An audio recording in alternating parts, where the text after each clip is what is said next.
Te Nakoto te whānau o Aotearoa Unitarians. Te Nakoto nā manahiri, no mai, haere mai, ki tēnei hui topa a te atua. Te Nakoto, tēnā tātou katoa.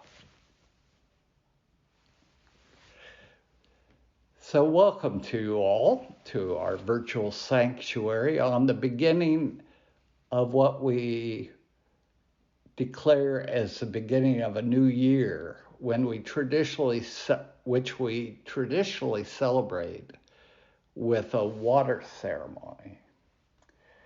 The water ceremony goes back to the 1980s at a women's conference when Carolyn McDade and other women, Carolyn being the person who wrote Spirit of Life, created a water ceremony for that conference.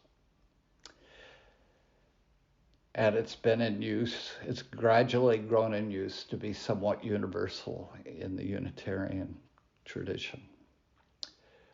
We are here to worship, to flow with our singular lives into the great common stream of history and time, shaped by currents of ceremony and song, with hearts come home to this place. Renee Ruchotzke has captured some of the meaning of the water ceremony in her poem, Gathering of the Waters. It was at a gathering of white women when this gathering of the waters first came to pass. White women in a second wave of gender self-awareness, awakening, connecting, making new meaning, shifting the old ethos. The solidarity of these white women was reflected in the waters each brought. Waters that became a liquid harmony of sweet voice and intention. Today, we gather as a community of humans in a new wave of gender and racial awareness, awakening, connecting, making new meaning, shifting the old ethos. Today, we seek more than solidarity and harmony. We seek inclusion. We seek mutuality. We seek reconciliation. We seek justice for all people. Today, may our gathering of the waters reflect the gathering of our collective courage in service of the grace and love that is promised by our liberal faith. I've selected a song that captures the idea that the water ceremony is partially about coming home.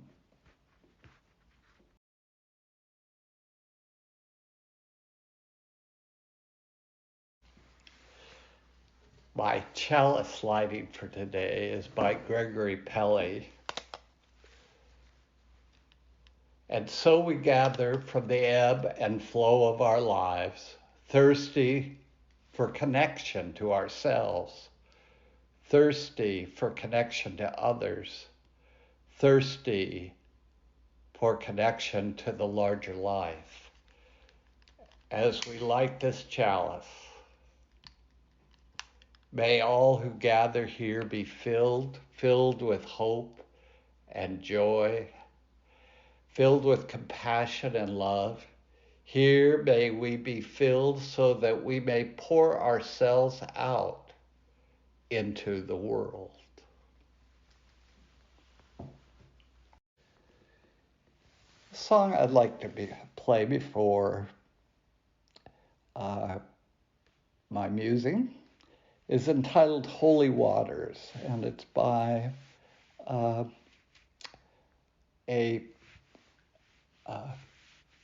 Unitarian songwriter.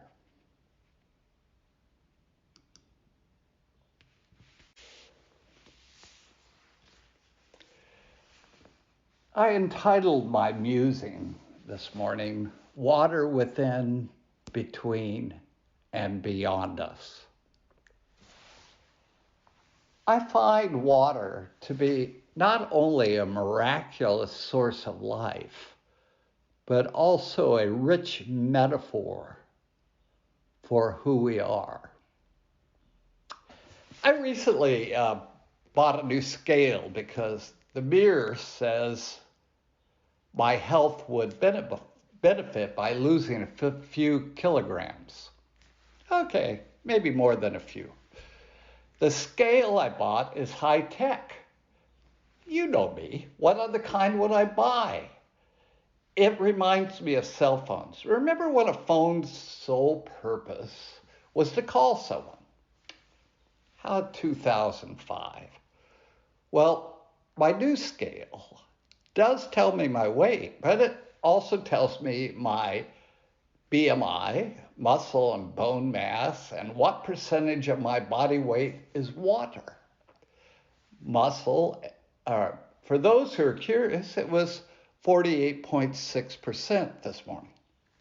Wow, I had no idea. It also tells me a few other things like what the weather will be and records it all on my phone. No, I can't call anyone with it. What I've been musing about is how water is within, between, and beyond us, much like the sacred.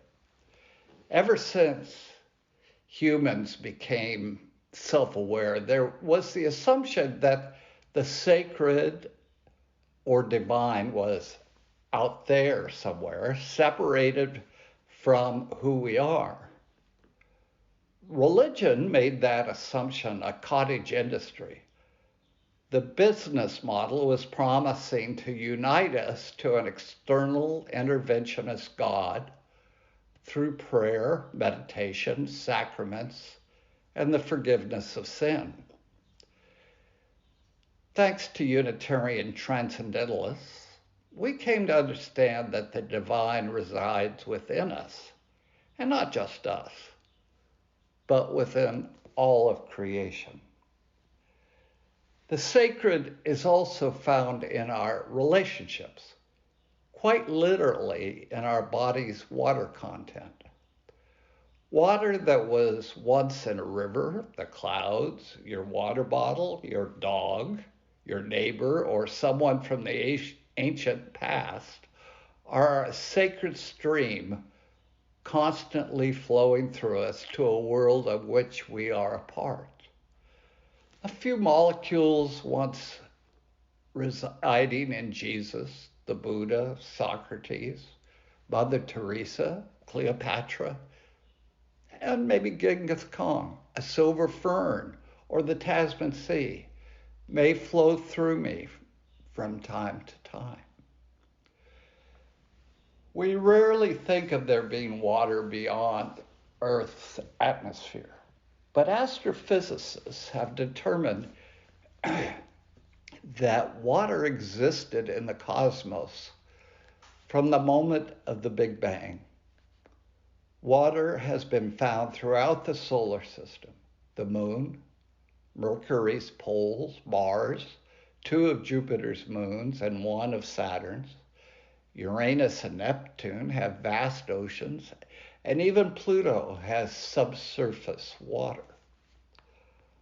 All the water discovered so far in the solar system is dwarfed by an enormous cloud of water vapor floating in space, located 30 billion miles away in a quasar, a massively powerful cosmic body surrounding a black hole.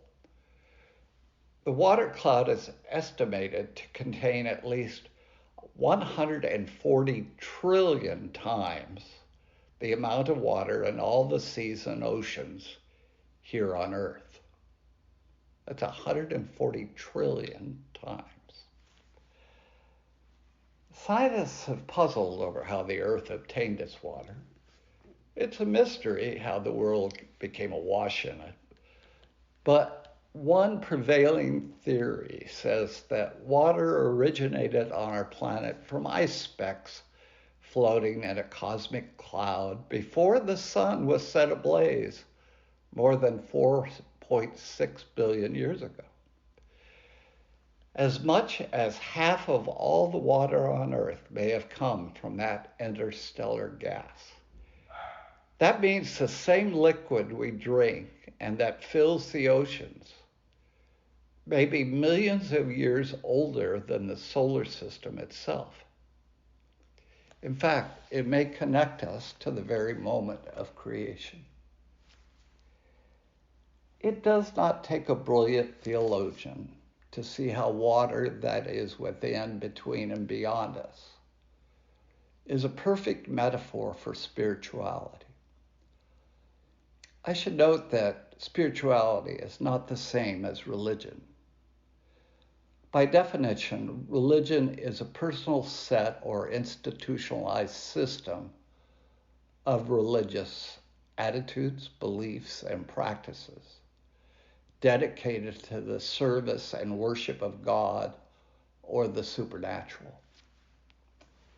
Spirituality, on the other hand, connotes an experience of connection to something larger than you, living everyday life in a reverent and sacred manner.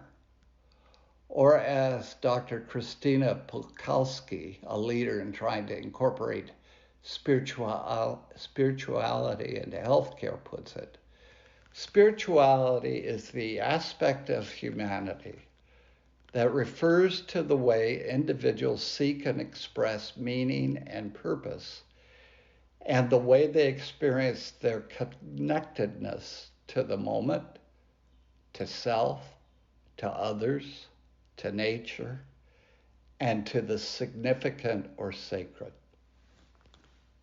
Sounds a lot like water to me. Furthermore, a formal religion is often an objective experience.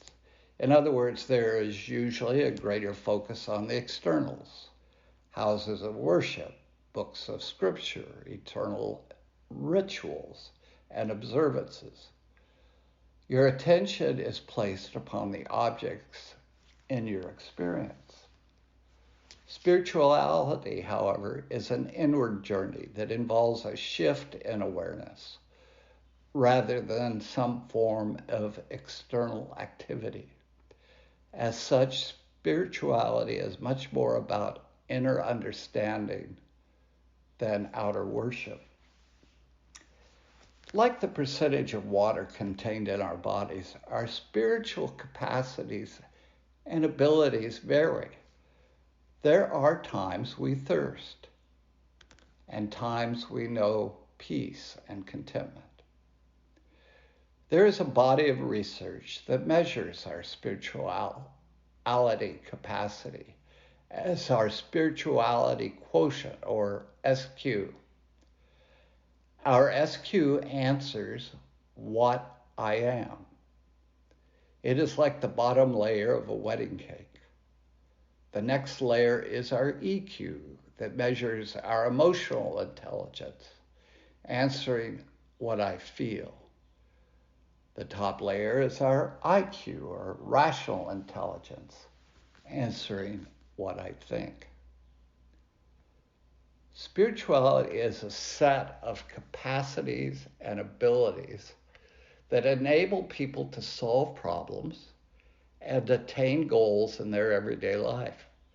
We can identify 5 components of spiritual intelligence: the capacity for transcendence, the ability to enter into heightened spiritual states of consciousness, the ability to invest everyday activities, events, and relationships with a sense of the sacred, the ability to utilize spiritual resources to solve problems in living, and the capacity to engage in virtuous behavior, to show forgiveness, to express gratitude, to be humble, to display compassion. Spirituality is the foundation required to know who we fundamentally are. Again, it sounds a lot like water, without which we do not exist. Our annual water ceremony is an opportunity to reflect on what is sacred and where to find it. Doing so will quench our thirst to be all we can be. Blessed be. To prep us for our water communion or ceremony, let me play another song. Again, with Unitarian roots.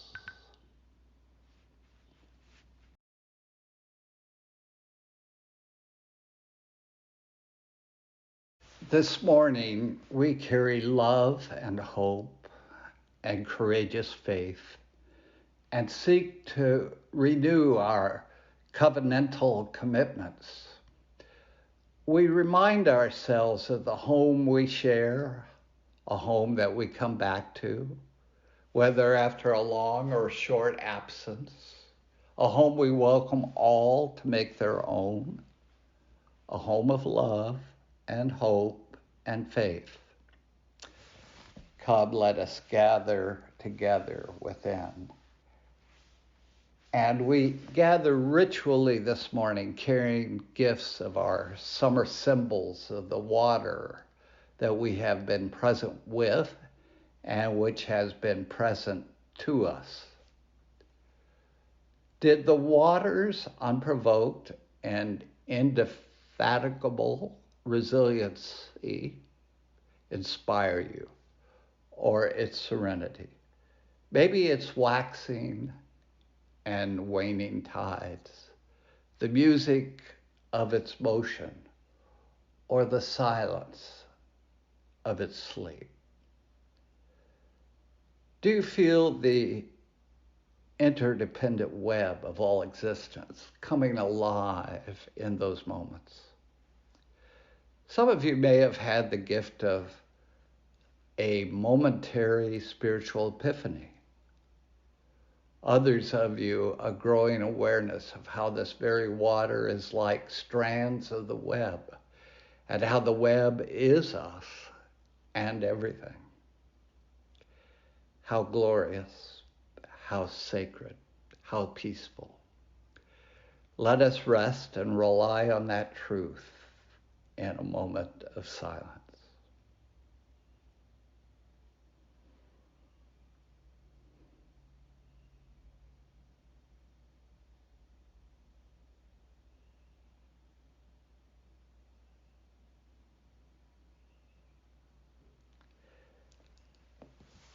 And now it's time for us.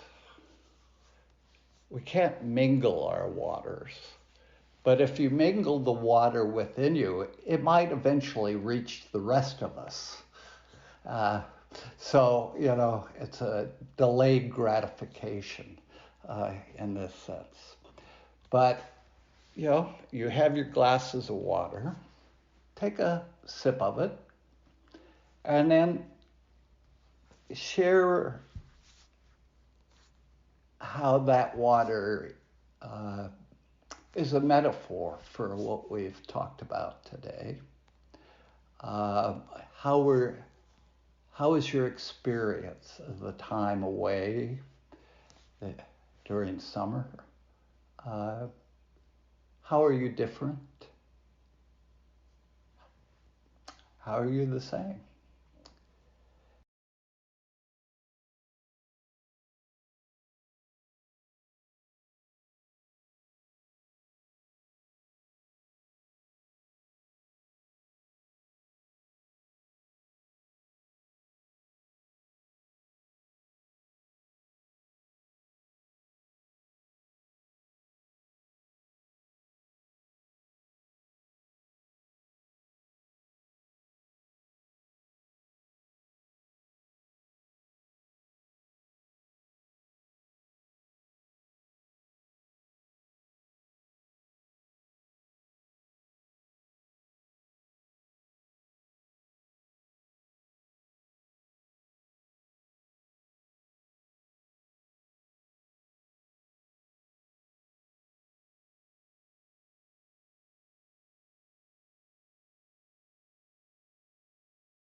We have shared the flow of our hearts with one another.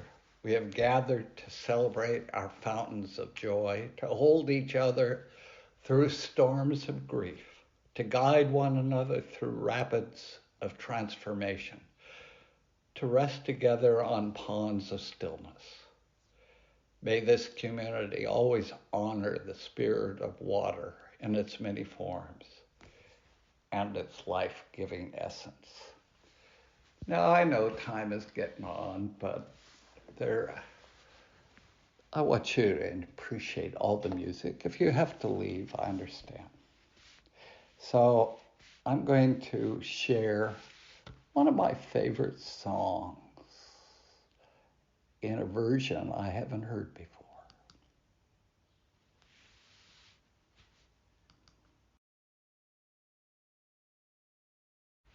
I particularly like that version because it captures our sense of connection to one another. My closing words today are these: guided by love, secured by hope, and made courageous by faith, we gather together at a moment of beginning, both learning and teaching, welcoming the injured and the healing, ever justice seeking. We bless this community with our love, with pilgrims and seekers, growing children and cherished seniors, guided by pillars and by leaders. We bless this community with our hope, praying and resolving, trusting and involving, some settled, some evolving. We bless this community with our faith. May our eyes be open to opportunities for broad ministry within, throughout, and beyond. And may the blessings we come to know through that vision be a blessing to the world. And if you lit a flame, let us extinguish the chalice. We extinguish this flame, but not the light of truth, the warmth of community, or the fire of commitment. These we carry in our hearts until we gather again. I have a postlude, and I know it's late, so again, I understand if you can't stick around. But as was mentioned previously, today is Waitangi Day. It is, I think John is our only foreigner today. The Treaty of Waitangi was signed on this date, and it is our foundational document, much like the Constitution is in America. And it is a day where we focus on our relationship with the Maori peoples. And the Maori having come here in canoes and to a place surrounded by water, have many stories and connections to water. Water very much makes up who they are as a culture. So it didn't seem right not to recognize that and blend it with our theme of the day. So I'm going to play for you TANGAROA, God of the Sea by Tiki, Taane. And I hope you enjoy it.